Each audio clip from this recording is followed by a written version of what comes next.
Hello dear students, बेटा last lecture में हम लोगों ने डिस्कस किया था, ठीक है, कि एलिमेंट्री पार्टिकल्स या एटॉमिक पार्टिकल जिन्हें कहा जाता है इलेक्ट्रॉन प्रोटॉनों कौन से होते हैं। ठीक है, तो मैंने आपको एक एटम का छोटा सा स्ट्रक्चर बना करके दिखाया था कि किसी भी एटम में इलेक्ट्रॉन प्रोटॉन और न्यूट्रॉन आखिर में होते कहाँ पर हैं।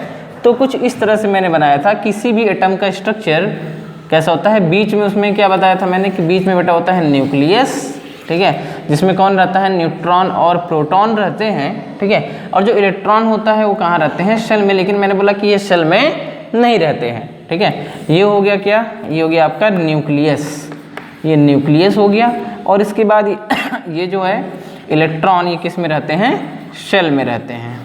क्या इतनी बात समझ में आती है? ठीक है, यहाँ तक अपन ने कर लिया था। अब बात करेंगे, जैसा कि मैंने लास्ट क्लास में आपको समझाया था कि आज हम लोग डिस्कस करेंगे कि exact position of electron in any atom, यानी किसी भी एटम के अंदर, कोई भी एटम है तो किसी भी एटम के अंदर इलेक्ट्रॉन की पोजीशन किस जगह पर होती है उसके बारे में डिस्कस करना है। ठीक है, तो चलिए मैं बताता हूँ बेटा, किसी भी एटम के सबसे बीच में एट सेंटर, सेंटर पे क्या होता है, एट सेंटर में लिख देता हूँ यहाँ पे, एट सेंटर। बेटा सेंटर पे क्या होता है, न्यूक्लियस, क्या होता है यहाँ पे होता है न्यूक्लियस, जिसे नाभिक कहा जाता है। नाभिक के अंदर क्या होते हैं, न्यूट्रॉन प्लस प्रोटॉन होते हैं। क्या इतनी बात समझ में आती है? किसी भी एटम का जो सेंटर होता है उसे क्या कहते हैं, न्यूक्लियस कहते हैं, जिसमें क्या प्रेजेंट होते हैं, न्यूट्रॉन प्लस प्रोटॉन प्रेजेंट होते हैं। आगे बात समझ में? ठीक, इसके बाद न्यूक्लियस के जस्ट आउटसाइड, न्यूक्लियस के जस्ट आउट, इसके जस्ट बाहर से, ठीक है, क्या प्रेजेंट होने लगते हैं अपने, शेल। बात करेंगे सर शेल कौन कौन से होते हैं, तो ये जो है के L M N O P और ये क्यू, ठीक है, के L M N O P Q, total कितने हो गए, 7। ठीक है, यही जो के सेल है इसे फर्स्ट सेल भी कहा जाता है, एल को इसी तरह से सेकंड, एम को थर्ड, एन को फोर्थ, ओ को 5, पी को 6 और क्यू को 7 भी कहा जाता है। जैसे मैंने आपसे बोला कि एम सेल, तो भी वही बात है, मैंने बोला तीसरा सेल, तो भी ये बात है। ठीक है, एम सेल यानी तीसरा, तीसरा सेल यानी कि एम की बात हो रही है। इतनी बात समझ में आती है? ठीक है, तो ये हो गया, कुछ इस तरह से होते हैं ये, जैसे कि ये सबसे पहला था, ये रहा न्यूक्लियस, और न्यूक्लियस के जस्ट आउट में जो सबसे पहला है ये क्या है बेटा, ये के सेल है, इसे ही हम कह सकते हैं क्या, कि यही फर्स्ट सेल है। आगे बात समझ में? उसके बाद ये जो दूसरा वाला है, ठीक है, ये कौन सा है, ये एल सेल है, ठीक है, यानी कि एल यानी कि ये दूसरा सेल है। क्या इतनी बात समझ में आती है? ठीक है, ये हो गया। ठीक, तो ये सेल हो गए। अब बात करेंगे क्या सर सेल में इलेक्ट्रॉन होते हैं? ठीक है, तो बुक्स में तो ऐसे ही बने होते हैं कि ऐसा लगता है जैसे सेल के अंदर इलेक्ट्रॉन, लेकिन सेल में, सेल के अंदर तो होते हैं लेकिन उनकी वो एग्जैक्ट पोजीशन नहीं है। ठीक है, तो देखेंगे एग्जैक्ट पोजीशन, सेल के अंदर बेटा क्या होते हैं, सब शेल होते हैं। क्या होते हैं, सब शेल। और सब शेल जिन्हें, इसे कहते हैं कोश, इसे कहते हैं हिंदी में उपकोश, या इसी को ही इंग्लिश में ऑर्बिट भी कहा जाता है। क्या कहते हैं, ऑर्बिट। क्लियर है ये? शेल, शेल के बाहर, शेल के अंदर, शेल के अंदर इन क्या होते हैं, सब शेल होते हैं। सब शेल कौन कौन से, ये होते हैं आपके एस पी डी एफ, यहाँ तक तो बेटा बुक्स में भी पढ़ाया जा रहा है, इसके आगे भी जी एच आई भी होते हैं। ठीक है, कौन कौन से, S P D F G H I भी होता है। ठीक है, ये सबसे पहला। अब बात करेंगे सर ये जो सब सेल है ये आखिर में प्रेजेंट कहाँ होते हैं? ठीक है, तो ये क्या होते हैं, इसी का जब 3D स्ट्रक्चर देखो तो इसी के अंदर होते हैं। जो सबसे पहला वाला शेल होता है, मैं इसको यहाँ रिप्रेजेंट कर रहा हूँ, जो पहला वाला जो शेल होता है के सेल, इसमें केवल कौन प्रेजेंट होता है, ओनली इसी सेल के और अंदर देखा जाए 3D में तो इसमें एस प्रेजेंट होता है। ठीक है, और दूसरा वाला है उसमें एस पी प्रेजेंट होता है। जो तीसरा वाला शेल रहेगा उसमें कौन सा हो जाएगा, एस पी डी प्रेजेंट होता है, और जो चौथा वाला रहेगा उसमें एस पी डी एफ कुछ इस तरह से प्रेजेंट होते हैं। आगे बात समझ में, इसमें S, S P D, S P D F. ठीक है, इस तरह से इसके अंदर होते हैं, वो क्या होते हैं, सब शेल, जिन्हें क्या कहते हैं, ऑर्बिट कहते हैं। क्या सर इसमें इलेक्ट्रॉन रहते हैं? बेटा इसमें इलेक्ट्रॉन नहीं रहते हैं। अब बात करें तो सर इलेक्ट्रॉन कहाँ रहते हैं, ठीक है, उसको जानने से पहले अपन पहले एक बार इसका फुल फॉर्म देख लेते हैं। जैसे एस का जो फुल फॉर्म होता है ये होता है शार्प, ये होता है प्रिंसिपल, ये होता है डिफ्यूज्ड और ये होता है फंडामेंटल, ठीक है। इसके बारे में थोड़ा सा इंट्रोडक्शन दिया जा रहा है अभी, ये होता है ग्रेड, ठीक है, ग्रेड, क्लियर है ये। तो ये इसकी हार्मोनिक इंट्रिंसिक होता है, क्लियर है। तो इस टाइप के क्या हो गए अपने सबशेल हो गए। अपने सिलेबस में SPDF सबशेल के बारे में डिस्कशन किया जाएगा, तो चलिए देखते हैं, ठीक है। तो मैंने बोला कि सबशेल के भी अंदर, सबशेल के अंदर इस सबशेल जो ऑर्बिट है इसके अंदर क्या होते हैं, ऑर्बिटल्स, क्या होते हैं बेटा, ऑर्बिटल्स होते हैं। इसके अंदर क्या होते हैं, ऑर्बिटल्स। ये हो गया ऑर्बिट, और ऑर्बिट के अंदर क्या होते हैं, ऑर्बिटल्स, ठीक है।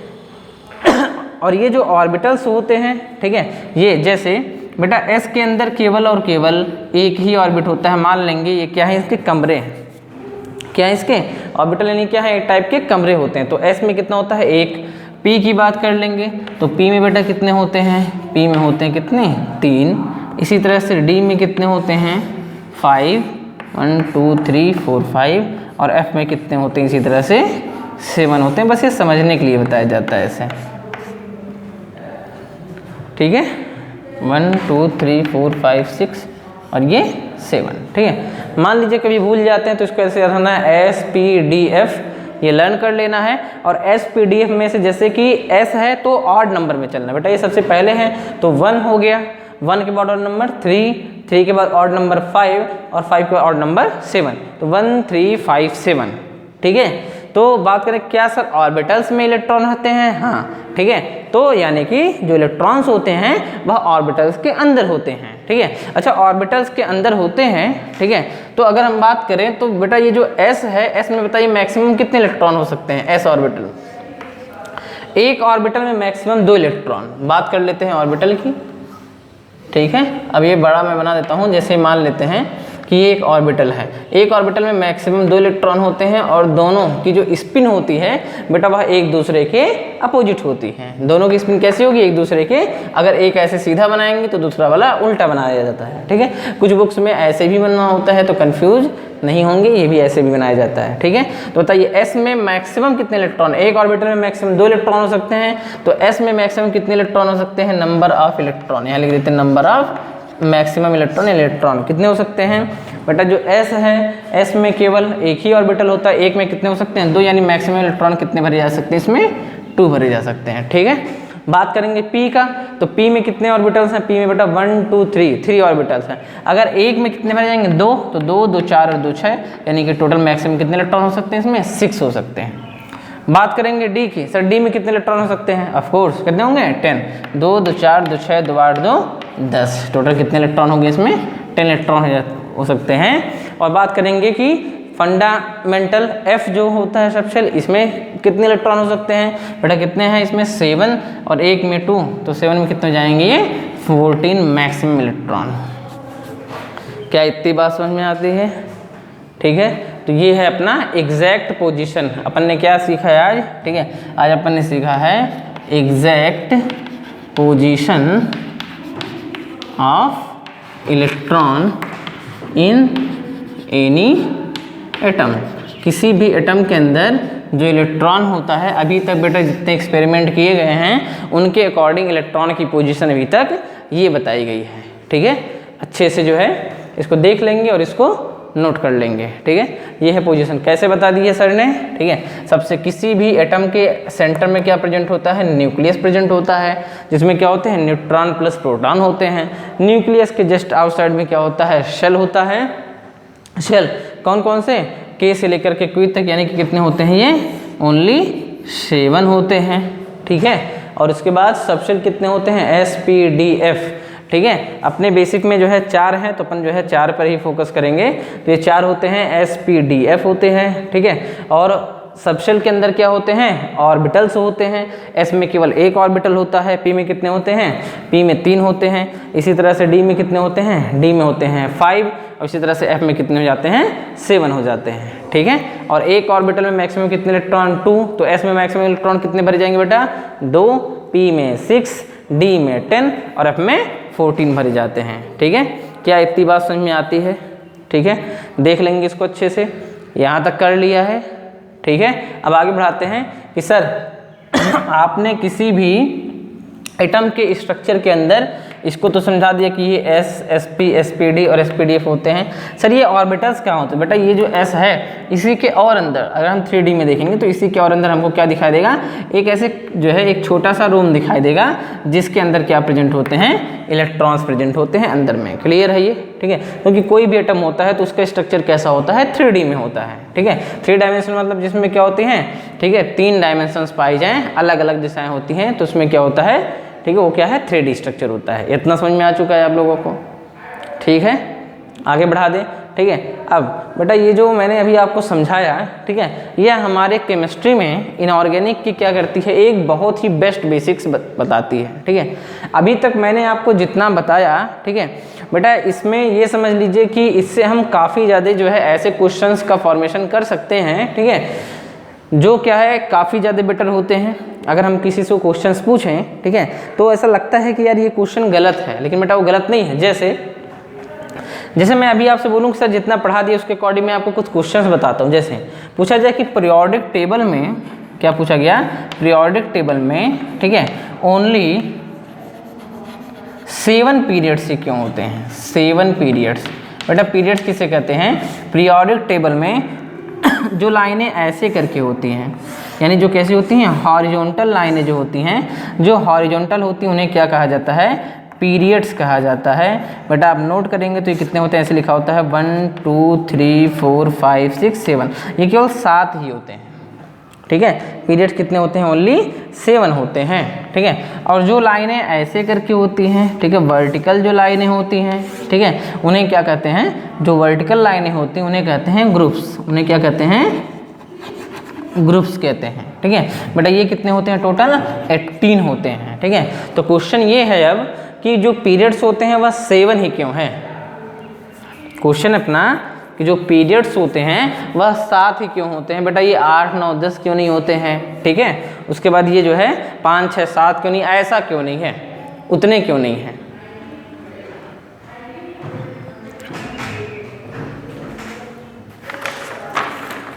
बेटा ध्यान से देख सकते हैं, मिल गया, यहाँ पीरियोडिक टेबल रखा हुआ था, दिखा देता हूँ, ध्यान से देखेंगे। ये अपना पीरियोडिक टेबल है, ठीक है। पीरियोडिक टेबल में बेटा आप इजीली देख सकते हैं 1 2 3 4 5 6 7, ठीक है। टोटल कितने पीरियड्स दिख रहे हैं यहाँ पे, टोटल 7 दिख रहे हैं, ठीक है। आ रही बात समझ में, टोटल कितने हैं, 7 हैं। और ये जो ग्रुप सी वाली लाइनें हैं यहाँ आप देख सकते हैं टोटल कितने हैं, ये 18, टोटल 18 लाइनें बनाएंगे। तो ये मैं पूछ रहा हूँ कि ये 7 ही क्यों है, 8 9 10 क्यों नहीं, ठीक है। तो बेटा इसका आंसर ये है अपने पास कि सिंपल सी बात है कि सर नंबर ऑफ सेल कितने होते हैं, 7 होते हैं। नंबर ऑफ सेल कितने होते हैं, 7। पहले पीरियड का मतलब क्या है, पहला सेल।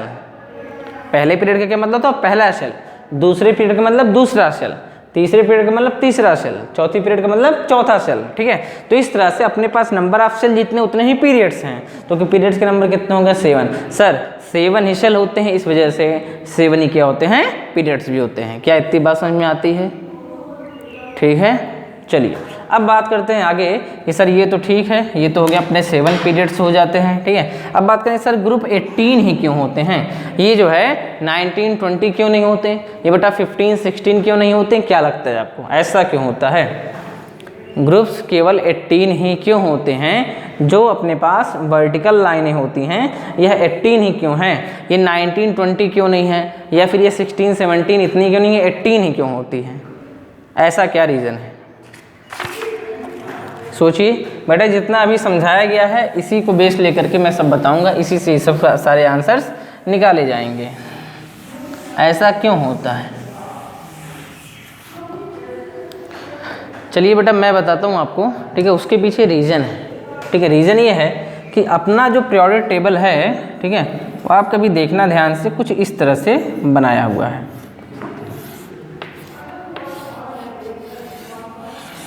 ठीक है। यहाँ पे अपना प्रेजेंट है कौन सा, एस ब्लॉक है, क्या है ये, एस ब्लॉक। यहाँ पे प्रेजेंट है कितना, डी ब्लॉक है। यहाँ पर प्रेजेंट है अपना पी ब्लॉक, और नीचे रखा गया जिसकी पोजीशन अभी नहीं फिक्स है वो कौन सा है अपने पास, एफ ब्लॉक है। ठीक है, यहाँ पे है एस ब्लॉक, ये डी ब्लॉक और ये पी ब्लॉक, और नीचे कौन सा है, एफ ब्लॉक है। इतना समझ में आता है। ठीक है, अब बेटा चूंकि एस में मैक्सिमम नंबर ऑफ इलेक्ट्रॉन कितने होते हैं, 2 हो सकते हैं, इसी रीजन से एस को कितने पार्ट में बांटा गया, केवल 2 पार्ट में। आप जाके देखना केवल और केवल कितने पार्ट आपको दिखेंगे एस ब्लॉक में, केवल ऐसे 2 लाइनें दिखती हैं। ठीक है, डी में मैक्सिमम बेटा कितने इलेक्ट्रॉन हो सकते हैं, 10 इलेक्ट्रॉन हो सकते हैं, उससे ज़्यादा इलेक्ट्रॉन नहीं हो सकते हैं। डी में 10 इलेक्ट्रॉन हो सकते हैं, इसीलिए इसको 1 2 3 4 5 6 7 8 9 और ये 10, इसीलिए इसमें कितने लाइनें दिखाई गई, इसमें टोटल 10 लाइन में, यानी कि 10 ग्रुप्स में इसको डिवाइड किया गया है। इसी तरह से P में मैक्सिमम कितने इलेक्ट्रॉन हो सकते हैं, 6 इलेक्ट्रॉन हो सकते हैं, इसीलिए बेटा ये जो P है सबसे इसमें कितने 6 इलेक्ट्रॉन हो सकते हैं, इसलिए इसको 1 2 3 4 5 6 पार्ट में इसको डिवाइड किया गया है। अब आप एक काम करिए, जो बेटा ये वर्टिकल लाइनें हैं, ठीक है, इनको अपन काउंट कर लें तो 2 + 10 + 6 कितना हो गया, S वाले के कितने 2 प्लस D वाले कितने हो गए 10 प्लस P वाले कितने हो गए 6, टोटल कितने हो गए 18। बेटा यही रीज़न है कि ग्रुप्स ओनली कितने होते हैं 18 होते हैं, ये 19 20 या और कुछ नहीं होते। ये रहा आपका आंसर। क्लियर है बेटा। केमिस्ट्री कहने के लिए एक क्या है, हाइपोथेसिस है, एक सोच है, एक परिकल्पना है। ठीक है, ये जो केमिस्ट्री अपनी वो क्या है, एक हाइपोथेसिस है, एक सोच है। आज तक इलेक्ट्रॉन को किसी ने देखा नहीं है। ठीक है, रदरफोर्ड सर ने जो एक्सपेरिमेंट किया था, ठीक है, उसमें भी वैसे एक लाइन दिखी थी। ठीक है, जो है ऐसे करके लाइन दिखी थी केवल। ठीक है, किसी ने देखा नहीं है, फिर भी हम कहते हैं कि इसमें इतने इलेक्ट्रॉन होंगे। तो ये क्या है, केमिस्ट्री क्या है, केमिस्ट्री क्या बहुत सी ऐसी चीज़ें हैं जो अपनी हाइपोथेसिस होती हैं। जैसे कि अपन नॉर्मली अब नंबर को ही ले लें, ठीक है, तो ये 1 2 3 4 ये कभी बेटा सोच के देखिए ये क्या चीज़ है। ये जो हम लोग पढ़ते हैं का खा गा घा या फिर ए बी सी डी जो पढ़ते हैं, ये क्या है, यह एक टाइप की हाइपोथेसिस है। किसी ने सोचा किसी चीज़ को सिंपल करने के लिए, अरे बस समझ में। ठीक है, तो उसके लिए हाइपोथेसिस बनाएगी। तो केमिस्ट्री भी पूरी की पूरी क्या है, एक हाइपोथेसिस, एक सोच है, एक परिकल्पना रखी गई है, उसी के बेसिस पे हम लोग क्या करते हैं, बढ़ते जाते हैं। ठीक है, तो देख लीजिए क्या इतनी बात समझ में आती है बेटा। केवल इतने से जो है, इतने से ही अपना सारा काम नहीं चलेगा। ठीक है, जितना मैंने पढ़ा दिया है आपको, इसको अपन जो है और थोड़ा सा डिटेल में स्टडी कर लेते हैं, इससे आपके और भी क्वेश्चंस निकल जाएंगे। ठीक है, तो उम्मीद करते हैं ये समझ में आ गया होगा कि जो है पीरियड 7 ही क्यों होते हैं और ग्रुप 18 ही क्यों होते हैं। बेटा ऐसा कोई केमिस्ट्री की बुक्स में आपको बेटा जो भी चीज़ें लिखी मिलेंगी, ठीक है, तो सिंपल सी बात है, उसको समझना है आपको। ठीक है, कोई भी चीज़ बेटा ऐसे नहीं लिखी जाती, उस पर कुछ एक्सपेरिमेंट्स होते हैं। ठीक है, उसमें जो है कुछ जो है एक्सपेरिमेंट किए जाते हैं। ठीक है, उसकी भी कुछ ना कुछ बेसिक्स होती है, कुछ रूल्स होते हैं। ठीक है, वो सब करके तब उसको लिखा जाता है। ये नहीं है कि किसी का कुछ भी दिल हुआ ऐसे लिख दिया। ठीक है, तो रीज़न होता है। ठीक है, तो आप लोग अभी छोटे क्लास में हैं, तो इस वजह से ठीक है बेटा किसी भी चीज़ को रटिए मत, उसको पूरा का पूरा समझने की कोशिश करिए। आखिर में ये है तो ऐसा क्यों है। ठीक है, और नहीं आता है तो मैं तो हूँ ही। ठीक है, आएगा कैसे नहीं। ठीक है, तो चलिए देखते हैं बेटा। अब बात करते हैं, ठीक है, इससे हम और भी चीज़ें बता सकते हैं। जैसे मैंने आपसे क्वेश्चन किया, ठीक है, कि जो सबसे पहला, ध्यान से देखेंगे बेटा, जो सबसे पहला वाला जो अपना पीरियड है ये वाला, इसमें केवल 2 एलिमेंट रखे गए हैं, हाइड्रोजन और हीलियम। कौन कौन से, हाइड्रोजन है और हीलियम है। आ रही बस में, ओनली हाइड्रोजन और हीलियम है। दूसरे में कौन कौन सा है, lithium, beryllium, boron, carbon, nitrogen, oxygen, fluorine और नियॉन रखे गए। ठीक है, तो देखा जाए तो इसमें कितने हैं, इसमें 2 एलिमेंट रखे गए हैं, हाइड्रोजन हीलियम। इसमें कितने हैं, lithium, beryllium, boron, carbon, nitrogen, oxygen, fluorine और नियॉन कितने हैं, 8 एलिमेंट। तो क्वेश्चन ये है कि पहले वाले पीरियड में केवल 2 ही एलिमेंट, दूसरे वाले में केवल 8 ही एलिमेंट क्यों रखे गए हैं। क्वेश्चन क्या है कि जो पहला वाला पीरियड है, अपन ने देखा, और ये दूसरा था, इसमें कौन सा है, हाइड्रोजन है और कौन सा है, हीलियम है।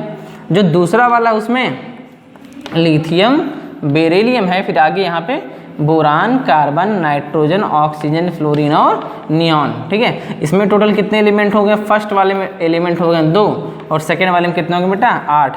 तो इसमें 2 और इसमें 8 एलिमेंट ही क्यों रखे गए हैं? उससे ज़्यादा क्यों नहीं? इसमें 2 से ज़्यादा क्यों नहीं रखा गया? क्वेश्चन है। इसमें 8 से ज़्यादा क्यों नहीं रखे गए बेटा? क्वेश्चन है ये सब।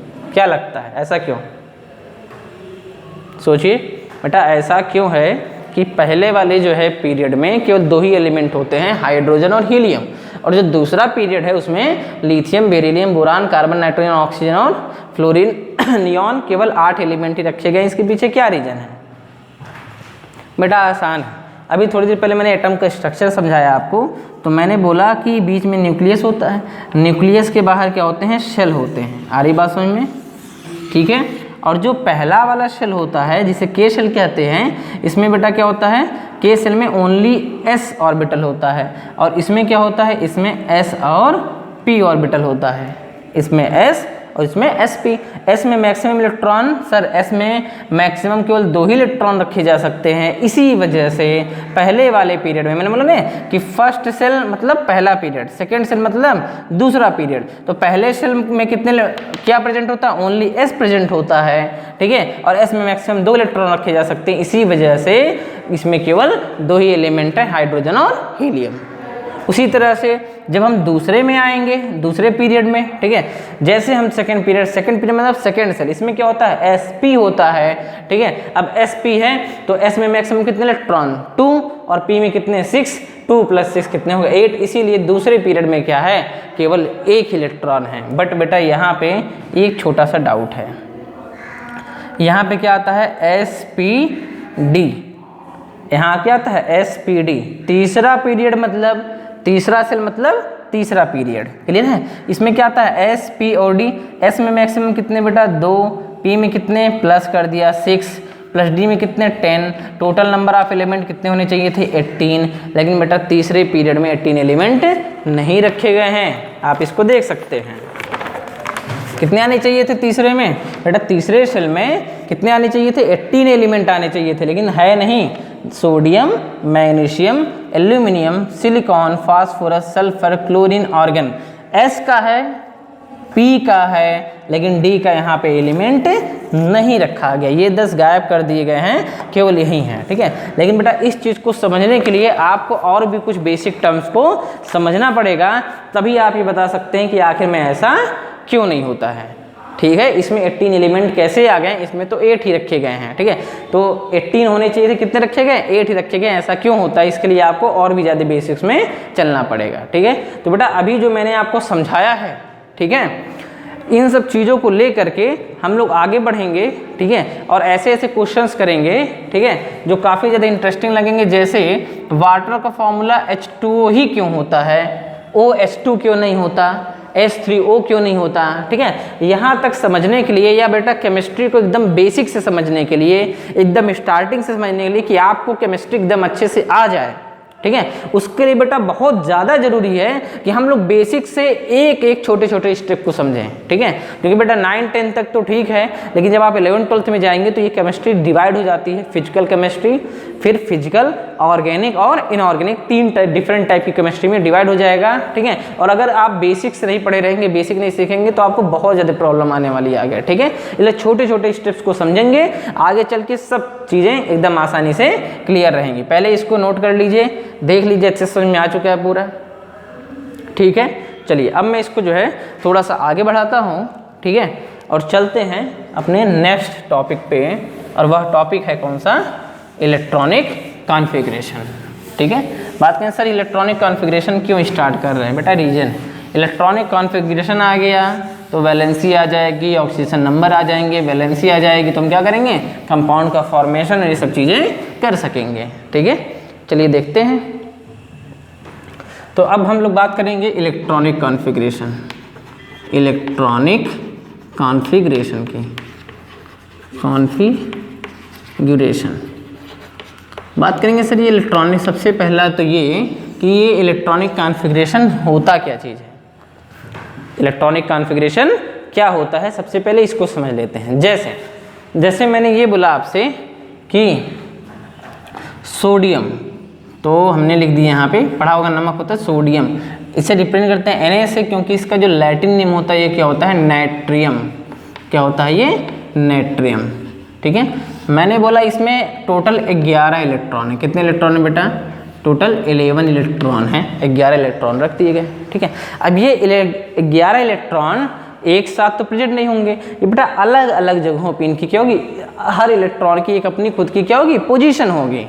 आ रही बात समझ में, अपनी क्या होगी, खुद की एक पोजीशन होगी। तो किसी भी एटम के अंदर, ध्यान समझेंगे, किसी भी एटम के अंदर उसके जो इलेक्ट्रॉन्स होते हैं वह किस शेल में है, किस ऑर्बिट में है और किस ऑर्बिटल में है, ये सब समझने के लिए जो कॉन्फ़िगरेशन लिखते हैं that configuration is called as electronic configuration. ठीक है, यहाँ तक कि अभी आगे जब आप हायर क्लास में जाएंगे तो आपको ये बताया जाएगा कि ये जो 11 इलेक्ट्रॉन्स होते हैं बेटा, इनमें सबकी एनर्जी सेम नहीं होती है, तो इनकी एनर्जी भी क्या होती है, अलग अलग डिफरेंट होती है। ठीक है, और इन्हीं एनर्जी को, जिन इलेक्ट्रॉनों की एनर्जी, मतलब जिनकी एनर्जी जैसी हो, ठीक है, उनको क्या करते हैं, उनके इंक्रीजिंग ऑर्डर में अरेंज करते हैं, उसको भी लोग कहते हैं क्या, कि वह क्या कहलाता है, इलेक्ट्रॉनिक कॉन्फ़िगरेशन। लेकिन इलेक्ट्रॉनिक कॉन्फ़िगरेशन हमको दो तीन चार बातें बतलाता है, उनको मैं एक बार लिख देता हूँ। क्या करता है ये, ठीक है, ये बताता है क्या, एग्जैक्ट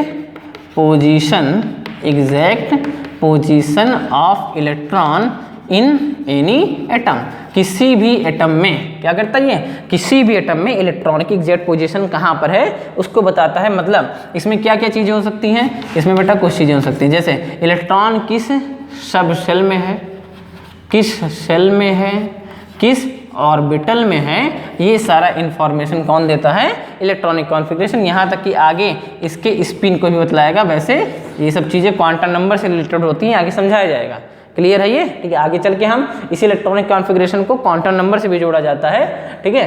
तो इसको आगे पढ़ेंगे। तो हम क्या करेंगे, exact position of any atom, और क्या करता है ये एनर्जी बदलाता है, ठीक है, एनर्जी ऑफ इलेक्ट्रॉन। और एनर्जी ऑफ इलेक्ट्रॉन के भी बारे में क्या करता है, बतलाता है क्या, इलेक्ट्रॉनिक कॉन्फ़िगरेशन, ठीक है। इलेक्ट्रॉनिक कॉन्फ़िगरेशन किस किस चीज़ के बारे में जो इन्फॉर्मेशन देता है, दो चीज़ों के बारे में, कि एग्जैक्ट पोजीशन बताते इलेक्ट्रॉन को किसी एटम में, कि वह उस एटम के अंदर वो जो इलेक्ट्रॉन है वह किस सबशेल में है, किस शेल में है, किस ऑर्बिट में है, या उसकी स्पिन कैसी है उसके बारे में बतलाता है। और उसकी एनर्जी, ठीक है, इलेक्ट्रॉन की एनर्जी जो होती है, ठीक है, वह इंक्रीजिंग ऑर्डर में, जैसे सोडियम के अंदर कितने इलेक्ट्रॉन, 11 इलेक्ट्रॉन हैं, तो इन इलेक्ट्रॉनों की एनर्जी, कौन से इलेक्ट्रॉन की एनर्जी कम है, कौन से ज़्यादा, ये भी हम किससे देखते हैं, इलेक्ट्रॉनिक कॉन्फ़िगरेशन से। आगे बात समझ में।